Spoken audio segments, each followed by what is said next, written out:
इस टीवी, सच सबसे आगे। नमस्कार, आप देख रहे हैं द लाइव टीवी। आपके साथ मैं हूं हर्षिता सिंह। वीडियो शुरू करने से पहले आपसे मेरी अपील कि हमारे नए चैनल द टीवी को भी सब्सक्राइब करें। लिंक हमारे डिस्क्रिप्शन बॉक्स में दिए हुए हैं। आजकल देश में पत्रकारिता को लेकर एक अलग ही माहौल चल रहा है। पत्रकार जिसे लोकतंत्र का चौथा स्तंभ कहते हैं, लेकिन कुछ पत्रकार ऐसे हैं जो ये भूल गए हैं कि पत्रकारिता का असली मतलब क्या होता है, और वो पत्रकारिता नहीं बल्कि पैरोकारिता करते हैं। इन्हें तो आप जानते ही होंगे। इनका नाम है दीपक चौरसिया। और चौरसिया जी किन किन बातों के लिए जाने जाते हैं, ये भी आपसे या किसी से छुपा नहीं है। दरअसल चौरसिया जी के कारनामों के बारे में हमने आपको पहले भी बताया था, और अक्सर इन्हें लोग भी आईना दिखाने का काम करते हैं। इस बार एक लड़के ने इनकी पत्रकारिता को लेकर इन्हें आईना दिखाया है, और बड़े ही अलग अंदाज में दीपक चौरसिया को धो दिया है।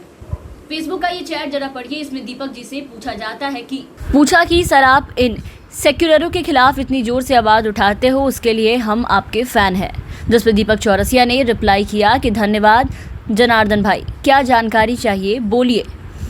जिस पे यूज़र ने लिखा है कि हाँ सर, राम मंदिर के डिज़ाइन में एक त्रुटि है, जिस वजह से ही वहाँ पुजारी और मंत्री कोरोना से ग्रस्त हो रहे हैं। सर, आप उस त्रुटि को अपने कार्यक्रम में उठाइए ताकि उसे सुधार कर मंदिर का सही निर्माण हो सके और कोरोना का अंत हो सके। जिस पे दीपक चौरसिया पूछते हैं कि क्या त्रुटि है, जिस पे यूजर का रिप्लाई आता है कि सर, डिजाइन में सब बातों का ध्यान रखा गया है, सिर्फ एक चीज को छोड़कर उसमें चबूतरा नहीं बना है, जो कि बहुत जरूरी है। जिस पे दीपक चौरसिया पूछते हैं कि कैसा चबूतरा। रिप्लाई आता है, सर, श्राद्ध पक्ष में आप जैसे कौवों को रोटी डालने के लिए चबूतरा नहीं है। जिस पे दीपक चौरसिया बौखला के लिखते हैं गेट लॉस्ट। तो इस तरीके से आईना दिखाना कहा जाता है, वो तरीके से आईना दिखाया गया। दरअसल दीपक चौरसिया ड्रामेबाजी के लिए काफी मशहूर है, और ये बात उनके डिबेट शो में साफ दिखता है। और मैंने आपकी तस्वीरें देखी, लॉकडाउन में आप कैरम भी खेल रहे हैं, स्नूकर भी खेल रहे हैं। बताइए और क्या क्या कर रहे हैं? इसी तरह मतलब मेरा टाइम चल रहा है। अभी एक दिन मैंने आमलेट बनाया था। मैं किचन में कभी नहीं जाता हूँ जी, लेकिन मैंने आमलेट सीख लिया है। मतलब आमलेट तो अंडा फोड़ने का, और वो प्लेट में डालने का, वो पलटी करने का। तो बना कैसा था ऑमलेट? जिस तरह अल्टी पल्टी होती बना है। कैसा था ऑमलेट, ये बताइए। और दीपक चौरसिया जी सिर्फ इसके लिए ही मशहूर नहीं है, बल्कि वो हिंदू मुस्लिम कराने में काफी माहिर है, और इतने माहिर है कि पूछिए मत। आप खुद ही देख लीजिए। वैसी साहब, पालघर के संतों की हत्या पर को खामोश हैं, मौलाना साद पर क्यों चुप हैं? क्यों मौलाना साद का मौन समर्थन कर रहे हैं? जवाब दीजिए ना। पूरा स्टेटमेंट पहले आप मेरा पूरा स्टेटमेंट। नहीं सर, आप वही एक बात घुमा के ले आते हैं। मौलाना ओवैसी, आप ये बताइए ना, क्यों देश में हर आतंकी संगठन का मुखिया, चाहे वो अल-कायदा हो, चाहे वो ISIS हो, चाहे वो लश्कर-ए-तोयबा हो, चाहे वो हिजबुल मुजाहिदीन हो, चाहे वो जैश-ए-मोहम्मद क्यों हो, मुसलमान ही क्यों हैं? मैं भारत के मुसलमानों को इससे नहीं जोड़ता, लेकिन यहां पर एक वहाबी सोच आ रही है, इससे आप इनकार नहीं कर सकते।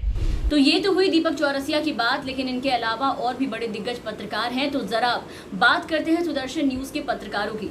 दरअसल हिंदुत्व का नारा बुलंद करने वाला ये चैनल शायद ये भूल गया है कि हमारा देश धर्मनिरपेक्ष देश है, और एक पत्रकार का काम किसी खास समुदाय को टारगेट कर TRP बटोरने का मकसद नहीं होना चाहिए। ऐसा हम इसलिए कह रहे हैं क्योंकि सुदर्शन न्यूज के एक पत्रकार ने एक ट्वीट किया। वो ट्वीट क्या है, पहले आप वो देखिए।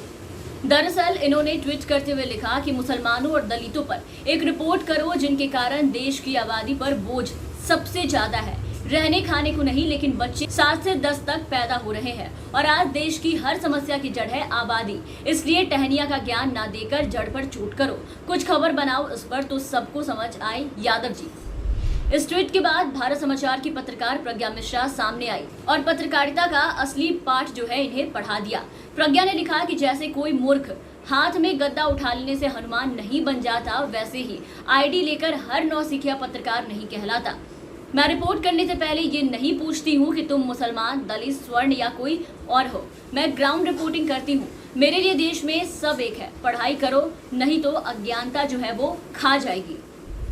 प्रज्ञा भारत समाचार की एक जानी मानी पत्रकार है। उनका एक शो काफी फेमस है जिसका नाम है कटिंग चाय। ग्राउंड रिपोर्टिंग करने वाली प्रज्ञा का जवाब हर उस पत्रकार के लिए करारा जवाब है जो देश में एक खास वर्ग को टारगेट कर सांप्रदायिकता फैलाने का काम करते हैं।